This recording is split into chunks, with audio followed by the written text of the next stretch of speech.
వాళ్ళ నమ్మకాలతో ఆడుకునే పని చేయకండి. వాళ్ళ ఇంటి దగ్గర ఏమనుకుంటారు, నా పాప కాలేజీకి పోయింది అనుకుంటారు.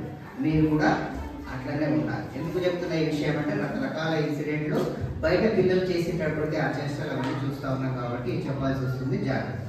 పరిస్థితులు బాగాలేదు.